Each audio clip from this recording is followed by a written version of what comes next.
ওদালগুৰিত বান গৰাখহনীয়া সমস্যাৰ দাবীত প্ৰতিবাদ খহনীয়াগ্ৰস্ত লোকে ৰাজপথত নামি গ্ৰহণ কৰিছে প্ৰতিবাদী কাৰ্যসূচী নদীৰ খহনীয়াৰ পৰা জনতাক পৰিত্ৰাণ দিয়াৰ আহ্বান চৰকাৰৰ জিলাখনৰ বহু পৰিয়াল গৃহহাৰা হৈছে ব্ৰহ্মপুত্ৰৰ উপনৈৰ খহনীয়াত জলসম্পদ বিভাগ তথা ৰাজ্য চৰকাৰৰ বিৰুদ্ধে ক্ষুভিত জনতাৰ ৰাজপথত নামি প্ৰতিবাদ এই সন্দৰ্ভত আমাক সবিশেষ জনাব বা ৰাজ্যৰ প্ৰতিক্ৰিয়া এই মুহূৰ্তত আমাক দেখুৱাব কিৰতিগাঁত পৰিণত হোৱা ওদালগুৰি চন্দনা নৈ এই বান্ধে এতিয়া কঢ়িয়াই আনিছে কেইবাখনো গাঁৱলৈ এক কাল ধুমুহা সামগ্ৰিকভাৱে ভিডিঅ' জাৰ্নেলিষ্ট বাবুৰি ৰিয়ানে দেখুৱাইছে এই দৃশ্য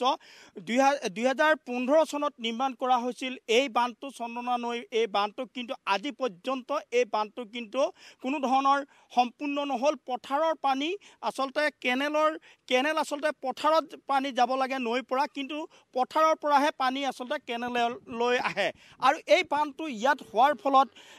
এই যি আচলতে প্ৰায় দৰঙিপাৰা নলখামাৰাকে ধৰি প্ৰায় 20খনতকৈ অধিক গাঁৱৰ খহনীয়া এতিয়া সৃষ্টি কৰিছে আৰু এইসকল লোকে মই দেখুৱাইছোঁ আনফালে কেমেৰা সহযোগী বাবুৰিয়ানে দেখুৱাইছে এইসকল লোকে কিন্তু বাৰম্বাৰ বিভাগীয় কৰ্তৃপক্ষক যোগাযোগ কৰিছে কোনো ধৰণৰ ব্যৱস্থা গ্ৰহণ কৰা নাই এটা ক্ষতিকাৰীত পৰিণত হৈছে এই বান্ধটো মোৰ লগত আছে পুনে মই তেখেতৰ ওচৰলৈ গৈছোঁ দাদা কি ক'ব এই বান্ধটো কি কৰিছে আপোনালোকক কেনেধৰণে ক্ষতি কৰিছে আৰু এই বান্ধটোৰ দ্বাৰা আপোনালোকে কি উপকৃত হৈছে হয় অতি দুখৰ কথা আমি ধিক্কাৰ দিছোঁ যে আজি ইমান বছৰে এই বান্ধটো যিটো কৰ্মকাণ্ড আপোনালোকে চাওক গৰাখহনীয়া যি তাণ্ডৱ চলাইছে ইয়াৰ বিনিময়ত এই বান্ধটোৱে যিটো তাণ্ডৱ চলাইছে হাজাৰ হাজাৰ গাঁৱৰ মানুহ ইয়াৰ ওপৰত মানে ক্ষতিগ্ৰস্ত হৈছে আৰু ইফালে চাবলৈ গ'লে যিটো বান্ধ নিৰ্মাণ কৰিলে সেই বান্ধটোৰ মাথাউৰি আজি সম্পূৰ্ণ নহ'ল অত বছৰ কাম কৰি আমি জানিব পাইছে ক্ৰোৰ টকা ইয়াৰ পৰা আমন্ত্ৰণ আনি পেলাই আমাৰ ৰাইজৰ বাবে যিটো কাম কৰিছিলে আজিও সম্পূৰ্ণ হৈ নুঠিল তাৰ বিনিময়ত আমি ধিক্কাৰ দিছোঁ যে আমি যিখিনি মানুহ ইয়াৰ সমাগত হৈছোঁ যিখিনি গাঁও ইয়াত ভুক্তভোগী যিখিনি ৰাইজে আশা দেখিছিলে আশাৰ বিৰিঙি জাগি উঠিছিলে তেওঁলোকে আজি বঞ্চিত হৈছে যিসকল খেতিয়কে ভাবিছিলে যে আমি পথাৰত সুন্দৰ পানী আমি খেতিডৰা ভালকৈ চলাই পেলাই আমি ঘৰত পোহপালন দিব পাৰিম কিন্তু ওলোটা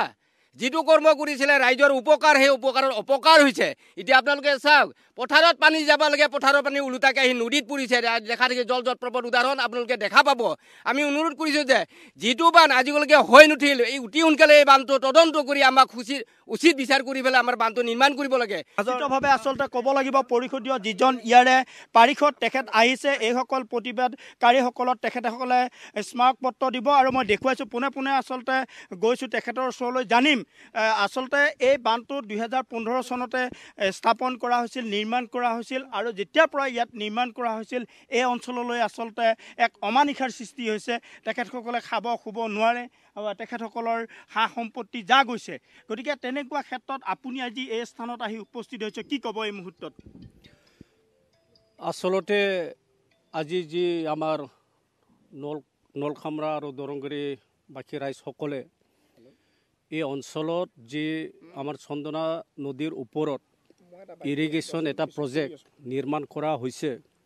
2015 চনৰ পৰা ষ্টাৰ্ট হৈ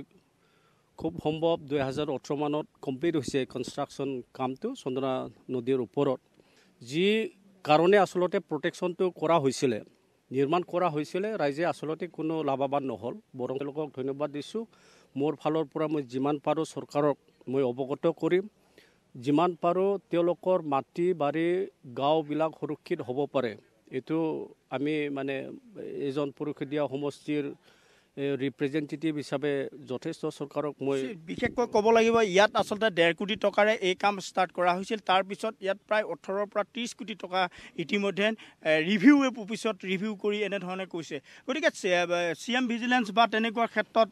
আপোনালোকে আগভাগ ল'বনে এইটোকে আমি ক'বলৈ বিচাৰিছোঁ যে সেই ৰাইজৰ কোনো উপকাৰ নহ'ল বৰং ক্ষতিগ্ৰস্ত হ'ল